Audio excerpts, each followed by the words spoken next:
आप पिछले हफ्ते इंडियन कॉमर्स मिनिस्टर की जो प्रेस कॉन्फ्रेंस है उसको सुने। उन्होंने ये सेलिब्रेट किया कि हम $1 ट्रिलियन की एक्सपोर्ट जो है वो अचीव कर गए इस साल में।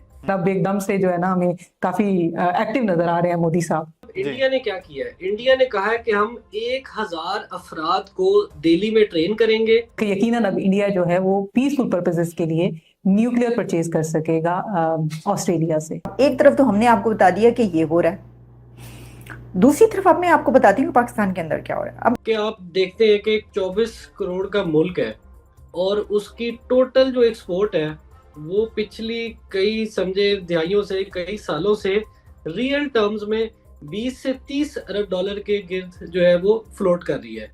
आप पिछले हफ्ते इंडियन कॉमर्स मिनिस्टर की जो प्रेस कॉन्फ्रेंस है उसको सुने। उन्होंने ये सेलिब्रेट किया कि हम $1 ट्रिलियन की एक्सपोर्ट जो है वो अचीव कर गए इस साल में। अब आप देखें कि पाकिस्तान अगर 1/6 है तो हमारी तकरीबन 160 से 200 अरब डॉलर आज के दिन में एक्सपोर्ट होनी चाहिए। लेकिन बदकिस्मती से हमारी जो एक्सपोर्ट है वो 30 अरब डॉलर के अराउंड फ्लोट कर रही है। चले 110 नहीं तो कम से कम 50-60 अरब डॉलर तक तो हम पहुंचे। देखिए, पॉलिसी का जो मैं जिक्र कर रहा था, इंडिया ने क्या किया है? इंडिया ने कहा है कि हम 1,000 अफराद को दिल्ली में ट्रेन करेंगे और इनको हम इंडिया के हर डिस्ट्रिक्ट में प्लेस करेंगे एज डिस्ट्रिक्ट एक्सपोर्ट ऑफिसर। सही। आप अगर पाकिस्तान को देखें कि आज के दिन हमें ये ही नहीं इल्म कि हमारे डिस्ट्रिक्ट्स की इकोनॉमी का साइज क्या है, हमारे डिस्ट्रिक्ट के अंदर कौन सी इंडस्ट्री जो है वो आगे है, उसके लिए हमें क्या वोकेशनल ट्रेनिंग करनी है जिससे उस इंडस्ट्री को रिसोर्सेज मिले। उस इंडस्ट्री को अगर हमने 10 गुना 20 गुना आगे लेके जाना है तो उसको हमने क्या इंसेंटिव देने हैं। तो एक्सपोर्टर्स को मुल्क और कौमें जो है दुनिया में इस तरह जो है वो इंसेंटिवाइज कर रही हैं, लेकिन ये कि पाकिस्तान के अंदर हम देखते हैं कि कोई हमें पॉलिसी नहीं नजर आती। जब इधर के हम जो मैन्युफैक्चरर्स हैं उनको हम सपोर्ट नहीं करेंगे, हम उनको इंसेंटिवाइज नहीं करेंगे, तो दूसरी मुल्क की जो इंडस्ट्री है वो हम पे हावी हो जाएगी, वो तरक्की करेगी, उनके यहाँ जॉब क्रिएशन होगी, उनके यहाँ टैक्स का इंक्रीज होगा और हमारा मुल्क जो है वो इधर का इधर ही खड़ा रह जाएगा। लेकिन इब्राहिम साहब, अब हुकूमत तो करे लेकिन बिजनेसमैन जो हैं वो भी तो इस तरफ उस तरह से नहीं आए कि बड़े बिजनेसमैन चंद ग्रुप्स के अलावा हमने नहीं देखा कि इसके ऊपर जो है लाइफ स्टॉक पे, डेयरी पे वो काम करें। तो ये भी तो एक वजह है। देखिए, इस जो आपने ये बात शेयर की, इसमें ऑब्वियसली देखिए बिजनेसमैन जो है वो जाते हैं प्रॉफिटेबिलिटी के पीछे। सही। अगर आप उसको बिजली जो है दुनिया की सबसे महंगी दें, अच्छा, नंबर 2 आप उसको जो गैस है उसकी अवेलेबिलिटी ही ना हो, नंबर 3 जो डॉलर उसको चाहिए एलसी खोलने के लिए, रॉ मटेरियल के लिए, वो मुल्क के पास होना, आप उसके दोनों हाथ बांध दें और फिर आप कहें कि जाके तुम लड़ो। तो मैं समझता हूं कि देखें जिस तरह बाकी मुल्क जो है वो इंसेंटिवाइज करते हैं एक्सपोर्टर्स को। सो हम इसकी तफसीलात आज की गुफ्तगू में मुख्तार साहब से जानेंगे। उसके अलावा ये भी देखेंगे कि क्या पाकिस्तान के पास भी ये मौजूद है ऑप्शन कि वो न्यूक्लियर पीसफुल पर्पसेस के लिए खरीद सकता है, या फिर ये कितना इस इंडो पैसिफिक रीजन के लिए ये कितना अहम है दौरा। इसके हवाले से बात करेंगे मुख्तार साहब से। वेलकम करते हैं मुख्तार साहब को। अस्सलाम वालेकुम मुख्तार साहब, जी कैसे हैं आप? जी बिल्कुल ठीक। बड़ी बातें हो रही थी और विजिट कर रहे हैं, पे दर पे विजिट कर रहे हैं।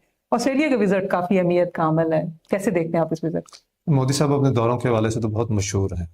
मुल्क छोटा हो या बड़ा, वो बहुत दौरे करते हैं। वहाँ पे उनकी बड़ी आवभगत भी होती है और मौका हो तो पब्लिक रैली से भी खिताब करते हैं।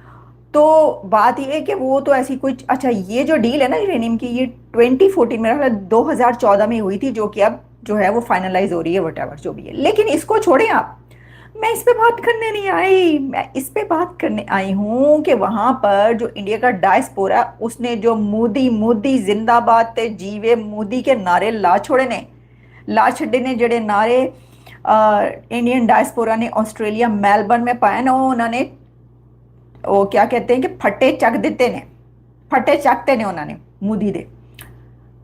और हजारों की तादाद में thousands of Indians were present in Melbourne in that hall where Modi was speaking and talking to them, and he was asking to his diaspora, do you remember Operation Sindoor? That was a demo. सुन रहे हैं आप? वो क्या है कि सुन रहा है ना तू रो रहा हूँ, या रो रहा है ना तू सुन रहा हूँ मैं, कुछ ऐसी सिचुएशन थी जो उन्होंने बात की। उन्होंने कहा पायन सुन रहे पयो, हमने ऑपरेशन सिंदूर जो किया वो तो एक डेमो था भाइयों, क्या कहते हो उसके बारे में। मोदी चिल्ला चिल्ला के पूछ रहा था मेलबर्न ऑस्ट्रेलिया में अपने लोगों से, और कह रहा था देखो मुझे मिलने के लिए कितने ज्यादा लोग आए हैं। भाई देखो ये एक पावर है, ये पावर शो था मोदी का। मान लो पाए हाथ जुड़े ने मेरे, इंज दी गल्ला ना करो, ये मोदी का पावर शो था जो कि दूसरे कंट्रीज में भारतीय जो हैं वो किस किस तरीके से अपने प्रधानमंत्री को वेलकम करते हैं। और दूसरी तरफ देख रहे हैं पाकिस्तान से प्रधानमंत्री जब जाते हैं, जब आते हैं अमेरिका यूके वगैरह वगैरह, छुप छुपा के जो है निकलते हैं, लो जी दूसरी पॉलिटिकल पार्टी के लोग खड़े हैं जूतियां लेकर गालियां लेकर और वो लेकर। दिस इज ये एक बहुत बड़ा डिफरेंस है यार, कम ऑन, आपको मानना पड़ेगा। ये क्यों है? देखिए पॉलिटिकल जो तफरीक है वो वहाँ पे भी बहुत ज़्यादा, वहाँ पे तो 1.5 अरब की आबादी और इतनी पॉलिटिकल पार्टीज और क्या क्या कुछ। पाकिस्तान तो एक छोटा सा जो है ना वो उसके कोने में जो आ जाए और उसकी सियासत, लेकिन मोदी भारतीय वजीर आजम का जो इस्तकबाल होता है हॉल भरा। वो मैं आपको सुनवाती हूँ, उन्होंने ऑपरेशन सिंदूर पे जड़ी चेतावनी दे दी थी जो, और तुसी सुन लो ए जड़ी चेतावनी देती है ना पायन हरी ने पायन हरी ने जड़ी चेतावनी दी है, इसका मतलब ये है कि अगर ऑपरेशन सिंदूर एक डेमो है तो आगे जो है वो पिक्चर अभी बाकी है मेरे दोस्त हैं। तो ये हो रहा है जी। अच्छा अब एक तरफ तो हमने आपको बता दिया कि ये हो रहा है, दूसरी तरफ अब मैं आपको बताती हूँ पाकिस्तान के अंदर क्या हो रहा है। अब BLA ने एक बैंक को आग लगा दी।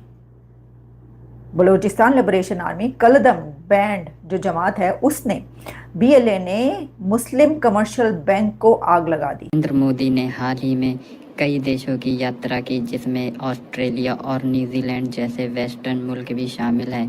वैसे तो मोदी को हर जगह ही बहुत ही भव्य स्वागत किया जाता है और इससे पहले जब ऑस्ट्रेलिया विजिट था प्राइम मिनिस्टर मोदी का, उस दौरान भी मोदी का बहुत ही भव्य स्वागत किया गया था। लेकिन इस बार ऑस्ट्रेलिया और न्यूजीलैंड दोनों ने ही पुराने प्रेसिडेंट को तोड़ते हुए एक नया रिकॉर्ड बनाया और प्राइम मिनिस्टर मोदी को बहुत ही बड़े लेवल पे वेलकम किया। इस विजिट की जो हाईलाइट थी वो थी यूरेनियम डील। अब ऑस्ट्रेलिया भारत को यूरेनियम एक्सपोर्ट करेगा जिससे भारत की इकोनॉमी को बहुत ही ज़्यादा फ़ायदा होगा और क्लीन एनर्जी में भी इसका एक बहुत ही बड़ा योगदान रहेगा। और भारत को हमेशा से यूरेनियम एक्वायर करने में प्रॉब्लम आती रही थी, लेकिन अब ये प्रॉब्लम पूरी तरह से सॉल्व हो चुकी है। और इस पर पाकिस्तान का ये कहना है कि जो वेस्टर्न देश के लीडर होते हैं वो डेवलपिंग वर्ल्ड के लीडर को इस तरह से रिसीव और वेलकम नहीं करते जिस तरह से प्राइम मिनिस्टर मोदी को किया गया है। इसीलिए उनकी समझ में ये नहीं आ रहा कि भारत को इतनी ज़्यादा रिस्पेक्ट आखिर वेस्टर्न लीडर क्यों दे रहे हैं। और पाकिस्तान ये सोचने बैठा है कि हमारे साथ कभी किसी लीडर ने इज्जत से बात नहीं करी।